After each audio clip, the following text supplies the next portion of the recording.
শারদিয়ার আড্ডায় একেবি টিভিতে আপনাদের সকলকে স্বাগত। আপনারা জেনে খুব খুশি। জেনে কেন বলছি, আপনারা তো দেখতেই পাচ্ছেন আমাদের সঙ্গে রয়েছে রাজ্যের বিশিষ্ট গুণীজন ও শিল্পীরা। আমি আর বেশি কথা না বলে পরিচয়টা আগেই সেরে নিই। রয়েছেন বিশিষ্ট বাচিক শিল্পী চন্দ্রিমা চক্রবর্তী, সঙ্গে রয়েছেন রাজ্যের দুজন বিশিষ্ট গুণী সঙ্গীত শিল্পী সুমন বণিক এবং মৌরিতা রায়। আপনারা জেনে খুশি হবেন আরও রয়েছে দুজন বাচিক শিল্পী অরিজিৎ বণিক ও মানালি গাঙ্গুলি। আর আমাদের সঙ্গে রয়েছে বিশিষ্ট যন্ত্র সঙ্গীত শিল্পী রাকেশ সাহা। আমি আজ আর কথা বলে বেশি সময় নষ্ট করব না। একেবি টিভির শারদিয়ার আড্ডায় থাকছে তো গান, কবিতা, গল্প, আড্ডা। আপনারাও পর্দার ওপার থেকে আমাদের সঙ্গ দান করুন। তো চলে যাচ্ছি সরাসরি অনুষ্ঠানে। চন্দ্রিমাদি, শুরু করা যাক। একদম। অনেক অনেক ধন্যবাদ একেবি চ্যানেলকে। আর আজকে এত সুন্দর একটা আড্ডার পরিবেশ তৈরি করে দিয়েছে। আসলে এখানে পাপলু রয়েছে আমাদের, আপনাদের যে রাকেশ হচ্ছে আমাদের সকলের প্রিয়, আদর করে আমরা সকলে পাপলু ডাকি। তো পাপলু আছে, পাপলুই ডাকবো, হ্যাঁ একদম, রাকেশ কিন্তু বলছি না। আর সুমন বণিকের মতো শিল্পী রয়েছে, মৌরিতা রয়েছে, মানালি গাঙ্গুলি রয়েছে, একদম ছোট্ট, এত কিউট, আমার খুব প্রিয়, হ্যাঁ, সঙ্গে অরিজিৎ রয়েছে। তো আমরা আসলে কি হয়, যার যার প্রফেশনে সবসময় ব্যস্ত থাকি, কিন্তু এরকম একটা নির্ভেজাল একটা আড্ডা কিন্তু পাওয়া যায় না, না সময় করে সেরকম হয় না। তো তার জন্য একেবি চ্যানেলকে এবং বিশেষ করে শান্তনুদাকে বলো, আমাদের সকলকে আমন্ত্রণ জানিয়েছে শান্তনুদা। আর খুব ভালো লাগছে, মাস্টারমাইন্ড একদম তাই। অরিজিৎ, পুজো 2024-এ বসে আছি, কিন্তু আমরা যদি আরেকটু পেছন দিকে যাই তাহলে কি কি মনে আছে? পুজোর কিছু স্মৃতি ব্যক্তিগত জীবনও আছে। মানে এই আড্ডাটা মূলত তো পুজো গন্ধ আসছে এবং সেই গন্ধটা নিয়েই বলছি। এই শহরে আমার বড় হয়ে ওঠা, আমাদের সব প্রত্যেকেরই প্রথম চুমু খাওয়া, প্রথম সিগারেট খাওয়া থেকে প্রথম প্রেমের যে প্রেম নিবেদন হয়েছিল এই শহরেই। তো আমার প্রেমিকার সঙ্গে যখন প্রথম সাক্ষাৎ হয় সেটা একটা ষষ্ঠী পুজোর দিন ছিল। তো পুজো আসলেই আমার এই প্রেমের গন্ধটা শরীরে বেশি মাখি, শিউলির গন্ধের সঙ্গে। আর সেই বিশেষ ষষ্ঠী, হ্যাঁ সেই বিশেষ ষষ্ঠী। আর এখনকার মতো যে এত রেস্তেরা, এখানে ছেলেমেয়েরা কি সুন্দর বেরোচ্ছে, আমাদের সময় সেটা মানে এতটা লিবারেল ছিল না আমাদের গার্জিয়ানরা। তো একটু কষ্ট করে দেখতে, একটু লুকিয়ে সেই রকম দেখা সাক্ষাতের ব্যাপার ছিল। আমি আপনাদেরকে বলছি, এই যে অরিজিৎ বলছে না যে আমাদের সময়ে, তো সেখানে আমার সময়টা তাহলে কোথায় যাচ্ছে? আমি কিন্তু সেটা ভাবছি যে আমার সময়টা তাহলে কোথায় যাচ্ছে। কারণ এখানে যারা বসে আছে তাদের মধ্যে এবার যদি আমাকে বলতে হয় আমাদের সময়ে, তাহলে বেশ খানিকটা পেছনে আপনাকে যেতে হবে। না না, এটা আমরা একদম তবে কি জানো তো বাপলু, আমি যেটা মনে করি আর কি, যে আমি তা আমি প্রকাশ করব, কিন্তু আমার লাগবে না তা, দ্যাট ইজ দ্য ক্রেডিট, সেটা হচ্ছে ক্রেডিট। এখানে সবচেয়ে বড় যেখানে আমরা অস্বীকার করছি তোমার বয়সটাকে, দিদি ডাকি, সেটা আমাদের বাধ্যবাধকতা, কিন্তু বয়সটা ওইখানেই থাকুক। তোমার অভিজ্ঞতার কথা শুনবো। আমার অভিজ্ঞতা তো বলবো, কিন্তু আমি এই যে তুমি এক্ষুনি বললে না যে ষষ্ঠী পুজো ভালোবাসা, এই কথাটার সঙ্গে মনে হলো যেখানে অরিজিৎ যখন রয়েছে এই আড্ডায় বিশেষ করে, তাহলে কিন্তু আমরা পূর্ণেন্দু পত্রী আর সেই কথোপকথন তো হবেই, আজকে হবে। এবং আচ্ছা, আমি আমার মানে যদি তোমাদের একমত হই আর কি, আমরা আড্ডাটা আরো একটু শুরু করব, জমাটে আড্ডা। তার আগে একটা মায়ের আবাহন দিয়ে সেটা প্রথমেই হোক। হ্যাঁ, এটা ভালো লাগবে তাহলে। ভুবন মোহিনী বন্দে তোমারে, দুর্গে দুর্গতি হারিণী মা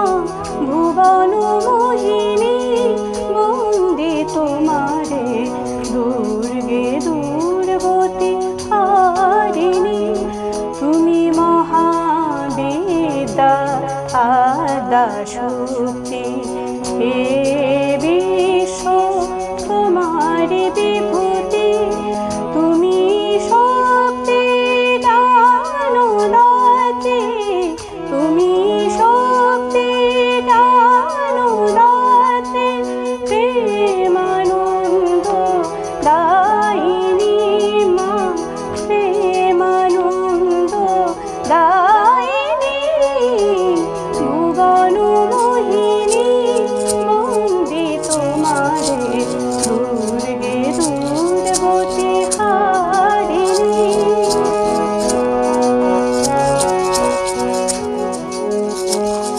তুমি হৈমবতী, তুমি অহংনাশিনী, হৈমবতী তুমি অহংনাশিনী, জগত জনে ত্রিপুতলনী, জগদ্ধাত্রী প্রাণকারিণী, তুমি আদি জননী মা, তুমি আদি জননী, ভুবন মোহিনী বন্দে তোমারে, দুর্গে দুর্গতি হারিণী, দুর্গে দুর্গতি হারিণী মা, দুর্গে দুর্গতি হারিণী।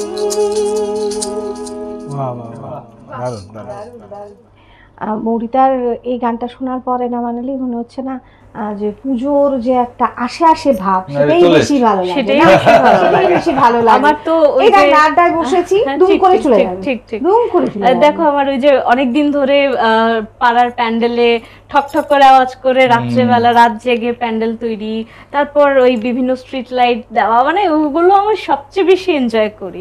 তারপর তো আরো অনেক কিছু আছে, আরে কেউ আসবে আসবে ভাব একটা, ওটা তো মানে বাড়ির পুজোর মজাই আলাদা। বলো অরিজিৎ, আমার মনে পড়ে গেল বেশ তুমি যখন প্রথম বলছিলে আর কি যে ষষ্ঠীর কথা, ষষ্ঠী দিনের কথা, তো পুজোর সঙ্গে প্রেমের একটা বিশাল সম্পর্ক আছে, হ্যাঁ আছে না, একটা আছে। সরস্বতী পুজোর সঙ্গে যেমন একটা প্রথম প্রেমের সম্পর্ক রয়েছে, দুর্গা পুজোর সময় সেই প্রেম পরিণতি পাওয়ার একটা সম্পর্ক রয়েছে বলে আমার মনে হয়। আমি যখন পুজোর পর অনুষ্ঠান করি প্রতি মঞ্চে দাঁড়িয়ে বলি, কিন্তু জিজ্ঞেস করি এবার পুজোতে কারা কারা নতুন প্রেমে বলেছে। এটা এত বাস্তব সত্য না কথাটা। আচ্ছা এগুলো কি পুজো স্পেশাল প্রেম নাকি? এরকমও হয়। সিলেকশন করি, সপ্তমীতে দেখা হলো এবং নবমীতে পুরো তো ফাইনাল ফিক্স সেটা সেই কালচার। কখনো কখনো সেটা বছরের পর বছর গড়ায়, কখনো দেখা যায় ওই যে অনেক সময় আবার মেলে না, অনেক সময় এরকম হয়। যাই হোক আমরা মিলনের কথাই বলবো, আমরা বিচ্ছেদের কথা বলবো না, আমরা মিলনের কথা বলবো। আচ্ছা আমার এই এক্ষুনি যেটা বলছিলাম যে এই গানটার পরে একটা ওই যে শিশির, হালকা করে শিশির পড়া, তারপরে একটু প্রথম পদ্ম ফুল গাছে এলো, শিউলি ফুল, সেই সবগুলোর সঙ্গে একটা পুজোর আবহ তৈরি হয়, মণ্ডপ সজ্জা দেখতে মা আসছে ভাব। হ্যাঁ, তো তোর কাছে একটা ওরকম কবিতা হ্যাঁ নিশ্চয়ই ভালো লাগবে তাহলে। একদম। সোনার পথের ধুলি কণার মতো প্রণাম ঝরে পড়ছে অবিরত, মা আসছেন, মা আসছেন আজ, ছোট পাড়ের আট পৌড়ে রকে পাখির দল উদ্ভাসিত বকে, মা আসছেন আজ। আকাশ ছোঁয়া অট্টালিকার ছাদ মেঘের কানে বলে যে আহ্লাদ, মা আসছেন, মা আসছেন আজ। জ্যোৎস্না জলে ধোয়া আসনখানি তার চরণে স্মরণ সন্ধানী, মা আসছেন, মা আসছেন আজ। বিষ্ণু দিলেন চক্র, বিশ্বকর্মা বর্ম, শিশু দিল তার হাসি, কবি দেন সারমর্ম।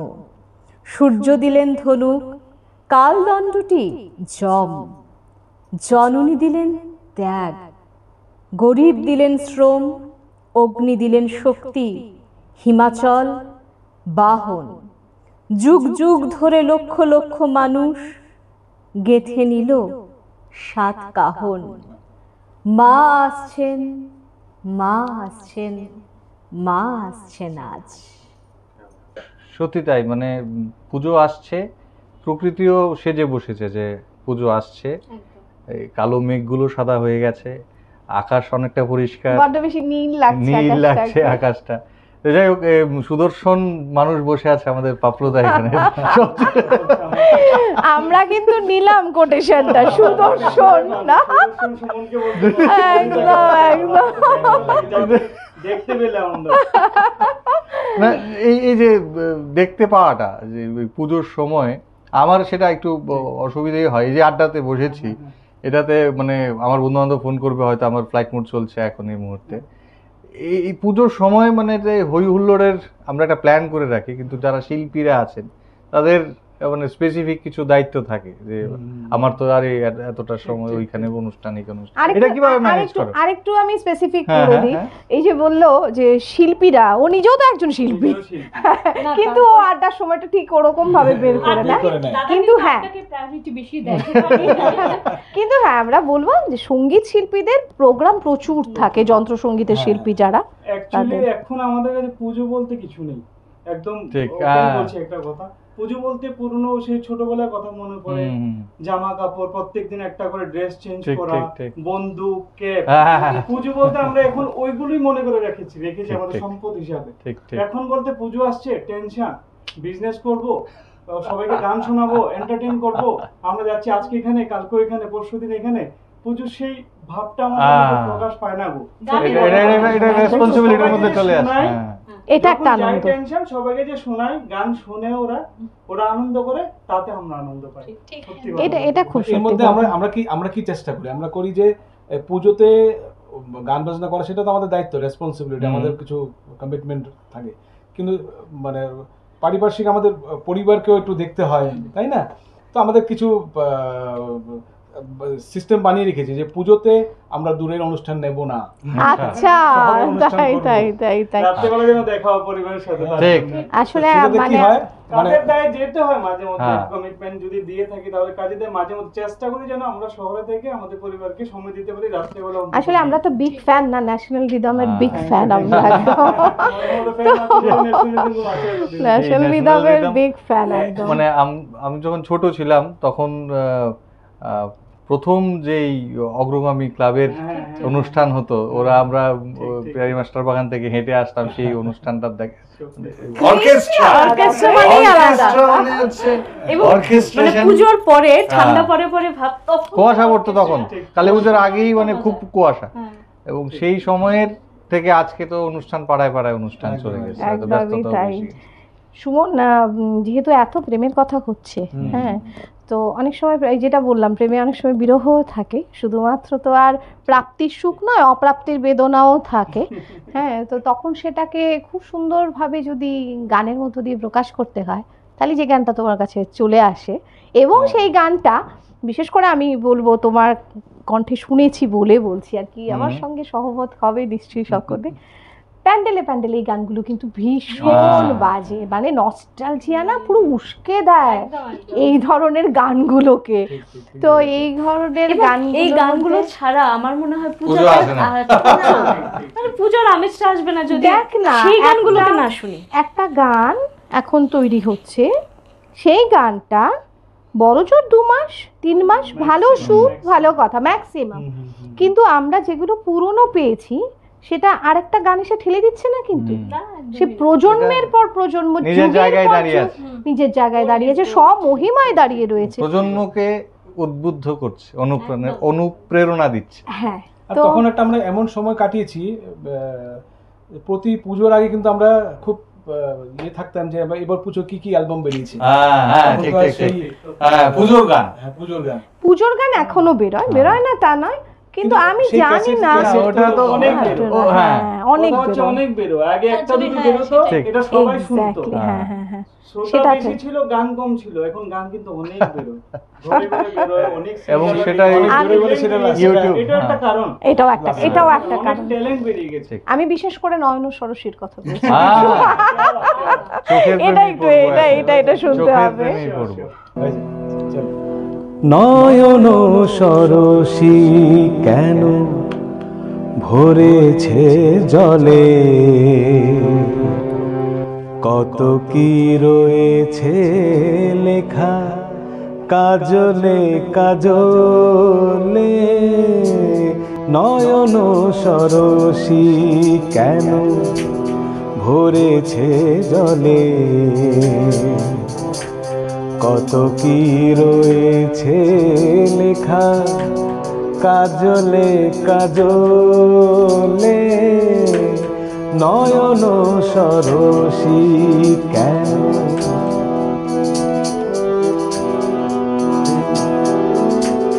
বেদনার কলি তুমি দাও ভালোবেসে বধূ, বেদনার কলি তুমি দাও ভালোবেসে বধূ, ফুল ফোটানোর ছলে আমি ভরে দেব মধু, সারা মন কেন তুমি চোখে সাজালে,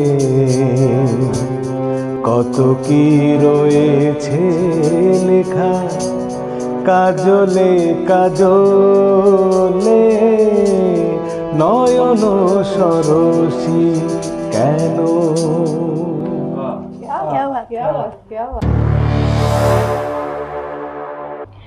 আসলে কি সুমন জানো তো, আমরা আড্ডা দিচ্ছি, আনন্দ করছি, আর পুজোর সঙ্গে একটা নস্টালজিয়া কাজ করে, সব কিছু ঠিক আছে, কিন্তু কি জানো তো, মানে 2024-এর পুজোর মন যদি বলো তো পুজোর মন কিন্তু খুব একটা ভালো নেই, তাই না? কারণ দেখো 2024-এ রয়েছি আমরা, 2024-এর দেশ এবং আমাদের রাজ্য, হ্যাঁ সবেতেই কোথাও না কারণ হয়তো আলাদা আলাদা হতে পারে, বিষাদের ছায়া কোথায় যেন রয়েছে না, মন খুলে ঠিক সেভাবে আনন্দটা কিন্তু করতে পারছি না।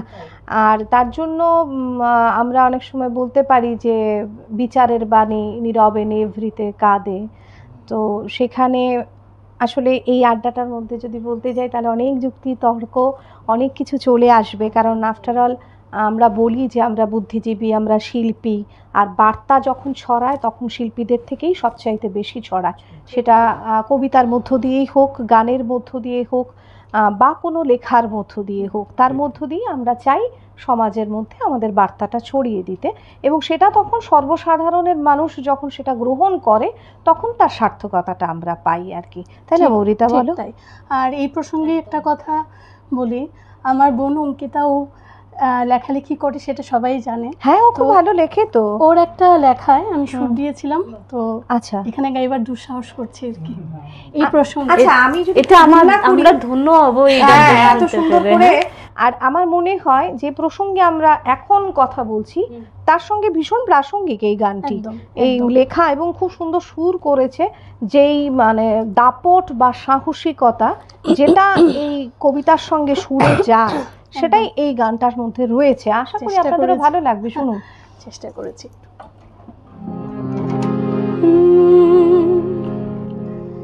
ত্রিভুবন পালিনী রিপুদলবারিণী, ত্রিনয়নী তবু দেখো না, পাপের বিনাশ করো মা। ত্রিভুবন পালিনী রিপুদলবারিণী, ত্রিনয়নী তবু দেখো না, পাপের বিনাশ করো মা। অসুর বিনাশিনী একে শুধু কাহিনী, আজ শরীর ফিরে দুর্গা পরাধিনী।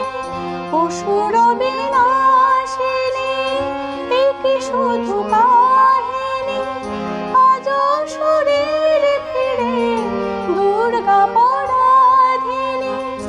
আধার ঘোচাও মাগো তুমি নিজ তন্ত্রে, জাগো জাগো জননী জাগো তবু অন্ত্রে, প্রাণের প্রকাশ করো এ মানব যন্ত্রে।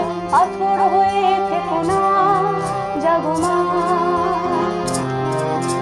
জাগো জাগো জননী জাগো তব অন্ত্রে, প্রাণের প্রকাশ করো এ মানব যন্ত্রে, পাথর হয়ে থেকো না জাগো মা।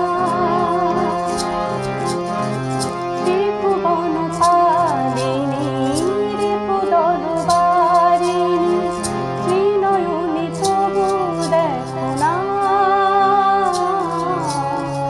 পাপের বিনাশ করো মা। ত্রিভুবন পালিনী রিপুদল বারিণী, ত্রিনয়নী তবু দেখো না, পাপের বিনাশ করো মা। সুন্দর সুর হয়েছে। আর হ্যাঁ, পাপের বিনাশ হোক। আর আমরা একটা কথা সবসময়, বিশেষ করে আমার মনে হয় ব্যক্তিগতভাবে, যে সময়ের কাছে আমরা পরাধীন হয়ে যাই। সময় তো মানে একদম হাতের পুতুল করে রাখে আমাদের, যেভাবে যখন যেভাবে চালাবে আমরা সেভাবেই চলবো। কিন্তু সময় উদাসীন হতে পারে, শিল্পীরা নয়, শিল্পীরা আশাবাদী। আর সেই আশা রেখেই বলবো, একদিন পাপের বিনাশ হবে, আবার নতুন ভোরে আমরা সকলে মিলে হাসবো, সেই দিনটাও আসবে, এই আশা আমরা রাখি, তাই না? সত্যি মা একদিন জেগে উঠবে, মরিত দিন। আর এভাবেই আমরা যদি এই যে দুর্গাপূজার মাধ্যমে মাকে পূজা করি, সবার মধ্যেই যদি আমরা মাকে রেখে, তাহলে তো আর এই ঘটনাগুলো আমাদের চোখের সামনে আসে না, তাই না?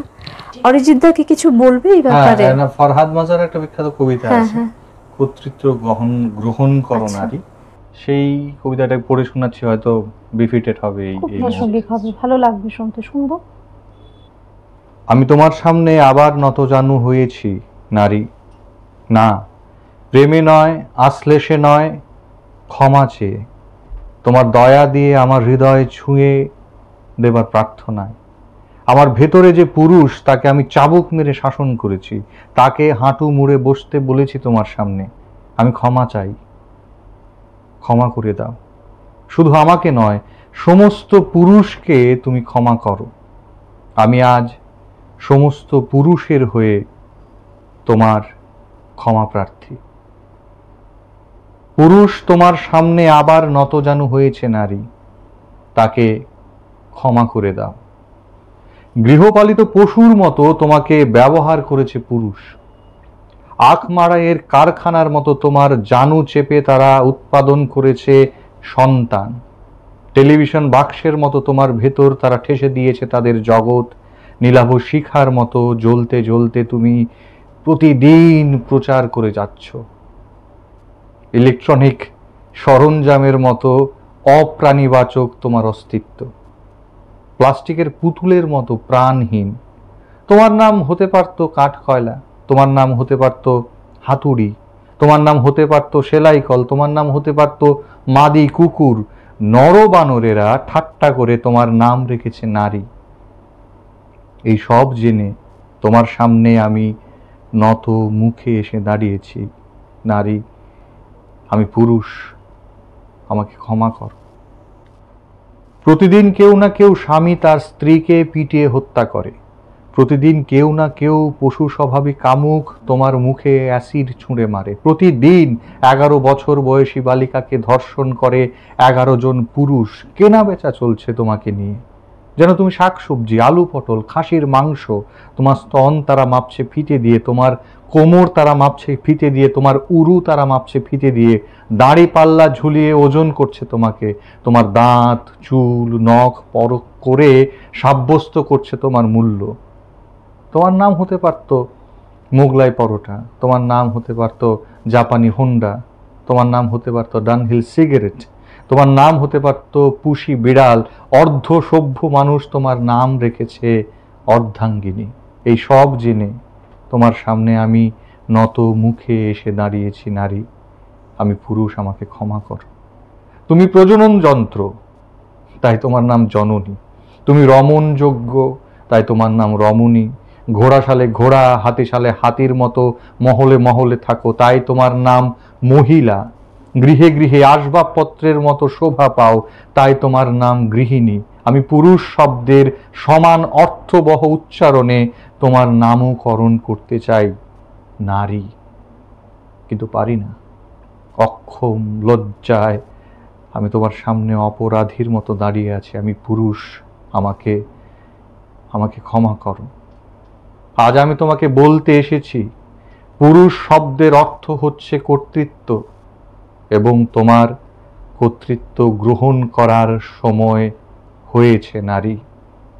পুরুষকে গ্রহণ করো, পুরুষকে গ্রহণ করো।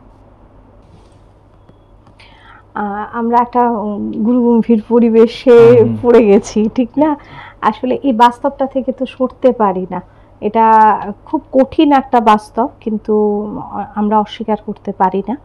যে কোনো পরিস্থিতিতে, পরিবেশে আমাদের কাছে বারবার এগুলো উঠে আসে এবং আসবেও, কিন্তু তাতে একটা পরিস্থিতি তৈরি হয়েছে। ভীষণ ভালো লাগলো। আর পরপর তোমাদের তিনজনের এর গান, তার দুটো কবিতা পরপর শুনলাম, সত্যি খুব মন ছুঁয়ে গেল। আমরা সকলেই খুব পুঁথিগীট হয়ে পড়েছি, মানে জ্ঞান পাপীর মতো। সব জানি, সব বুঝি, লেখা পড়ি, খুব অনেক কিছু জানি, কিন্তু বাস্তবায়িত করার ক্ষেত্রে জানেন তো তখন নিজেকে সর্বশক্তিমান ভাবি, আর তাই বলে তখন আর সেইগুলোকে বাস্তবায়িত করা হয় না, তার থেকে আমরা পিছপা হয়ে যাই। সুতরাং এই গুরুগম্ভীর পরিবেশটা থেকে একটু সরে এসে একটু উল্টাই, সব মিলেই তো আমাদের একটু পৃষ্ঠা উল্টাই। হ্যাঁ, তো উল্টাতে গিয়ে আমার মনে হলো আমার পাশে যিনি বসে আছেন উনি একাধারে শিল্পী, অন্যদিকে আবার ভোজন রসিক, আর তাই তো আমরা নন্দন ফুড কোর্টসের এত ভালো ভালো খাবার পেয়ে থাকি। হ্যাঁ, তো সেখানে ভোজন রসিকদের কাছে শুনতে চাইবো, পুজো মানে খাবার দাবারটা কতটুকু, আইটেম কি যেতে ভালো লাগে, খাওয়াটা কি হয়, মানে মানালি খুব ইচ্ছে করছে অনেক কিছু বলার, চুপ করে আছে। স্পেশাল কুপন পাবে বেসিক্যালি আমাকে দেখে সবাই বলবে যে আমি খুব ফুডি, খুব পছন্দ করি। হ্যাঁ, সাইজে কিন্তু কি হয় না, সব সময় যেটার সাথে লেগে থাকা হয় সেটার প্রতি একটা আকর্ষণ হয়। ঠিক, বাকিটা কি করে পুজোর সময় বাইরে খাওয়ার ব্যাপারটা। আচ্ছা, তুমি সাজেস্ট তো করতে পারো। অবশ্যই করবো, আমি আমার কথাটা বলছি। কিন্তু আমি পুজোর পুরো সারাদিন এই কাজকর্ম শেষ বাড়ি গিয়ে বাড়ি খাবারই খাবো, কিন্তু সেটার পেনটা আবার আমার তুলসী আমার ওয়াইফের নিতে হয়। জানে সারাদিন এই পর আর রেস্টুরেন্টে ঢুকে খাবার সেই ইচ্ছেটা থাকবে না। সকাল থেকে রাত অবধি চলছে কিচেনে, আজকে গেলে ভালো খাওয়া হবে, কিন্তু তুলসী না। আচ্ছা, আমরা তো যেতেই পারি, চন্দ্রিমাদি আমরা তো যেতেই পারি, কি বল? তোমার কিন্তু স্পেশাল কুপন দেবে মৌরিতা পাবে, কারণ তোমরা যেভাবে সেজে এসছো সেটা ব্র্যান্ড অ্যাম্বাসেডর করতেই পারে। তোমাদের তিনজনের ছবি লাগিয়ে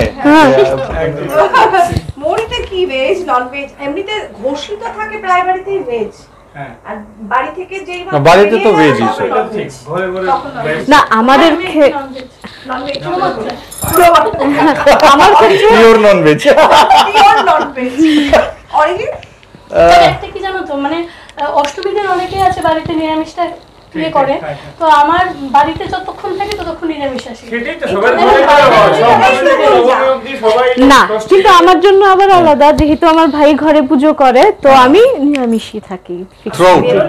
না বেরোলেও আমি নিরামিষ খাই, তবে হ্যাঁ সেটার উসুল তুলি ওই দশমীর দিন।